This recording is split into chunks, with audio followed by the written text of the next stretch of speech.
Vous informer, bienvenue à tous sur Télé 50. Après Goma, première étape de sa visite au Nord Kivu, Joseph Kabila est arrivé ce samedi à Beni où il était très attendu.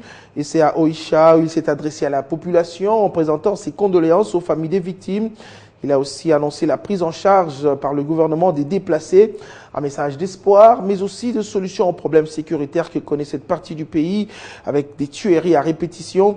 Joseph Kabila a appelé les jeunes à adhérer au FARDC pour combattre l'ennemi. Deux choses sont à retenir de cette arrivée du chef de l'État en territoire de Beni. D'abord l'assistance du gouvernement à tous les déplacés de guerre, mais la solution la plus durable au problème de Beni, c'est la paix, et nous allons y travailler le plus rapidement possible, a rassuré le chef de l'État Joseph Kabila aux populations de Beni. Notre gouvernement va apporter une assistance humanitaire en faveur de tous les déplacés. Désormais, ce n'est plus un travail des ONG seulement. Le gouvernement va le faire directement. Mais la solution la plus durable, c'est le retour de la paix et nous allons y travailler pour le retour rapide de la paix dans la région. Cette première arrivée officielle du Raïssa Oicha, chef-lieu du territoire de Beni, redonne de l'espoir aux populations locales victimes des exactions de ZDF. Le chef de l'État a donné un message pour dire qu'il est là pour écouter et pour évaluer tout ce qu'il y a eu comme opération, en donnant les points positifs, mais aussi les points faibles à améliorer pour dégager des résolutions efficaces afin de bouter hors du territoire congolais ces groupes terroristes qui a élu domicile appelé Parc national de Virunga. Pour nous, en tant que coutumiers, communauté de base de toutes les communautés, nous remercions le Seigneur parce que le Seigneur a ouvert quand même l'occasion que le président de la République puisse arriver chez nous. Et nous avons eu l'occasion de nous exprimer librement devant lui. Il nous a reçus avec beaucoup d'enthousiasme et nous en sommes vraiment reconnaissants. Le chef de l'État a promis de remettre la paix dans cette entité. Parce que nous avons posé beaucoup de questions. Lui étant que garant de la nation, c'est à lui le dernier mot à dire. Comme dans la Bible, il y avait un officier qui a dit à Jésus-Christ, voilà, n'entrez pas dans ma maison, dites seulement un mot, et ma famille sera en paix. Alors le chef de l'État a promis la paix tout en utilisant ses militaires. Le président de la République a reçu tour à tour les différentes couches de la population qui sont pour lui d'écouter et comprendre les vrais problèmes de Beni en vue d'y apporter solution. À la sortie, c'est de l'espoir qui revient aux populations. Le chef de l'État a passé une bonne partie de la journée de ce samedi à Oicha avant de rejoindre Beniville en fin de soirée. Revenons à présent sur ce rapport du PNUD sur l'indice du développement humain publié mercredi dernier à Kinshasa, dans lequel la RDC, vous le savez déjà, a gagné 11 places. Elle est passée de la 186e place sur 187 pays en 2013 à la 176e place en 2014. Ce rapport, il faut le rappeler, a pris en compte la thématique du travail et ses liens avec le bien-être et surtout le développement. Analyse sur ce plateau, je l'ai annoncé à l'ouverture de ce journal avec le vice-ministre du Plan et suivi de la Révolution de la modernité, Franklin Chamala. Bienvenue sur ce plateau. Merci beaucoup, mon frère Patinkeri. Voilà, la première question, 11 places, c'est quand même considérable. On aimerait savoir quels sont justement les facteurs qui ont concouru à l'amélioration justement de l'indice du développement humain ici en République démocratique du Congo, quand on sait que le pays est souvent critiqué au niveau de l'extérieur. Tout à fait, merci beaucoup pour l'invitation. Merci. La publication de ces rapports sur le développement humain pour 2015 coïncide assez étonnamment avec la publication ou la présentation par le chef de l'État de son discours bilan pour 2015 également, un discours bilan au cours duquel il a présenté les performances qui ont été marquées par son gouvernement dans tous les secteurs. Et il a eu l'occasion de ce fait de revenir sur les secteurs qui ont été pris en compte dans les rendus compte des performances qui sont accusées par notre pays sur l'indice de développement humain en 2015. Alors, notre pays est critiqué souvent, c'est vrai, il est critiqué souvent, il a été souvent, eu égard au manque de sérieux dont nous avons fait montre par les passés dans la gouvernance du pays. Mais depuis que ce pays-là est piloté par Joseph Kabila Kabange, compte tenu du sérieux dont ce gouvernement fait montre dans sa gouvernance, comme en témoignent ces rapports-là, qui démontrent qu'à travers l'indice de développement humain, indice dans les cas duquel notre pays était classé souvent à la queue de tous les États du monde. Étonnamment, cette année 2015, à la suite de la fouille qui a été faite, la RDC gagne 11 points. Alors les gens pensent à un miracle. Ce n'est pas un miracle.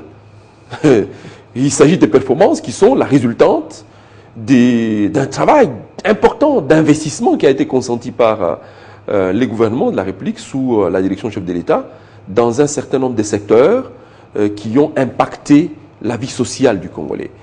Et vous savez, le rapport cette année est intitulé le travail au service du développement humain. Mais le travail a des relations directes avec l'éducation, parce que c'est l'éducation qui procure à l'homme les moyens de pouvoir accroître sa productivité. Mais au-delà de tout, il y a quand même dans le rapport des avancées au niveau de scolarité, au niveau de la santé, l'espérance de vie. Mais le travail, quand même, en termes de l'emploi, il y a beaucoup de choses aussi qui ont été peut-être pas dites. Au-delà de tout, l'impact, on ne sent vraiment pas sur la population. Tout à fait, mais voyons. Vous savez, notre pays vient d'adhérer aux objectifs de développement durable, qui est en fait une dynamique qui a pris le relais des OMD, pour lesquels les rapports pour 2015 a été également publié par notre gouvernement au cours du mois d'octobre passé. Et notre pays ayant adhéré aux objectifs de développement durable, a pris également, a souscrit l'engagement de concourir par sa gouvernance à la réduction de la pauvreté à l'horizon 2050 à 3% de sa population, à l'instar de tous les États du monde. La réduction non simplement de la pauvreté, mais également des inégalités et de l'impact négatif du changement climatique sur la vie de sa population. Ceci étant, notre pays est occupé à mettre en place les PNSD, ça veut dire le Plan national de développement stratégique. Qui doit être réellement appliqué, c'est ça? Absolument, ce plan-là qui définit la stratégie grâce à laquelle nous allons aller vers la réduction de la pauvreté à l'instar d'autres pays jusqu'à 3%. Mais nous avons commencé à peine la première année, 2015, regardez, grâce aux investissements qui ont été consentis dans les secteurs de l'éducation, dans les secteurs de la santé, dans les secteurs de l'alimentation, disons de l'agriculture et dans beaucoup d'autres, la somme, l'agrégation de tout ça, parce qu'un indice développement humain, c'est un indice composite qui prend en compte les progrès qui ont été accomplis dans notre pays du point de vue statistique dans un certain nombre de secteurs, au nombre desquels ceux que je viens de citer. Résultat, calcul fait, les statistiques compilées, notre pays a engrangé 11 points par rapport à son classement de 2014. Ça s'appelle progrès. Fut-il un progrès faible, mais un progrès quand même. Et les Nations Unies nous disent que des mémoires des Nations Unies, des progrès comme ça, n'ont pas été accomplis à travers le monde. Comment ne pas nous en réjouir? Voilà, merci beaucoup, monsieur le vice-ministre du Plan et suivi de la Révolution de la Modernité, d'avoir été notre invitation. Merci beaucoup, monsieur le vice-ministre Franklin Chamala. Merci Thierry, ça a été trop bref, merci. Voilà, c'est le journal télévisé, c'était l'invité de ce journal. Et la fin de l'année, à Kinshasa, la courtoisie routière ne sera pas observée. Le commissaire provincial de la police ville de Kinshasa, le général Célestin Kanyama, l'avait souligné lors de la dernière parade. Et c'est ce qu'on constate dans les rues de Kinshasa. La campagne de sensibilisation des chauffeurs sur le respect du code de la route continue.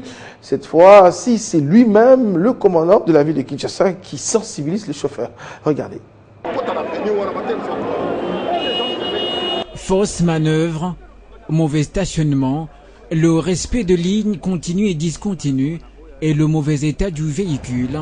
Voilà les mots qui troublent la circulation dans la ville de Kinshasa. Mais avant tout, c'est une causerie morale. Policier, madame, d'abord, bonjour monsieur, bonjour madame. Au soleil, ce qui est en ordre, soyez d'abord en mesure de faire rapport à ton commandant. Mon colonel, tu as la place de combien de caméras, oui, ça va passer un conseil à quel, ou bien ça là. Ou tout madame, où est la caméra volant, on va dire que ce n'est pas bon. Appel à la conscience avant de faire la descente sur terrain. Le commandant de la police de la ville de Kinshasa veut d'abord que chacun assume ses responsabilités. Est-ce qu'il faudrait que le commissaire provincial vienne travailler? On va commencer à vous enseigner même avec des caméras. C'est dangereux. Direction Gombe Ngaliema. 2 communes ciblées pour ce premier jour. Tu peux être en conscience, non bien, ce que tu faisais là, c'était bien. L'autre, c'est toi aussi. C'est toi. Non, c'est lui qui était devant. Ouais. Comme je l'ai eu. Chemin faisant, plusieurs chauffeurs et propriétaires des véhicules sont interpellés et chacun accepte au moins la faute lui reprochée. On me reproche, c'est parce que je me suis arrêté dans les caniveaux. Avec la loi, je peux dire que c'est mauvais. Au deuxième jour, la campagne vise Massina, Kimanseke et Kalamou. Le constat est amer et le niveau de maîtrise est trop bas chez les conducteurs de bus Mercedes 207 et les Toyota IST, autrement appelés Ketch. Devant les cas légers, les chauffeurs sont interpellés et dans les cas graves, le véhicule est saisi et amené à la fourrière.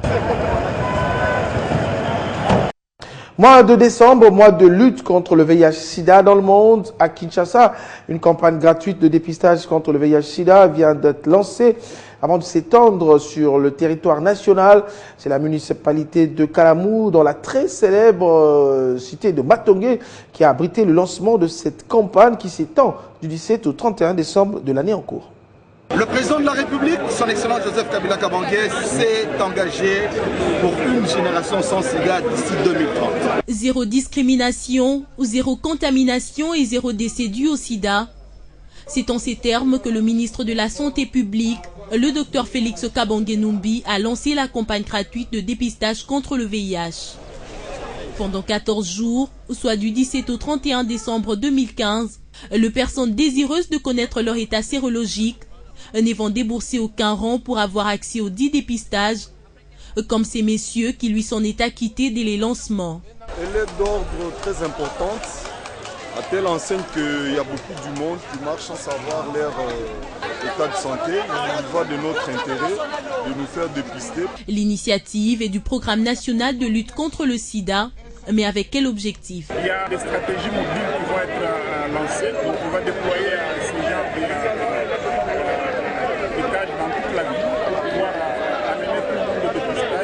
Par cette campagne, le gouvernement entend éliminer complètement la propagation de la maladie en République démocratique du Congo.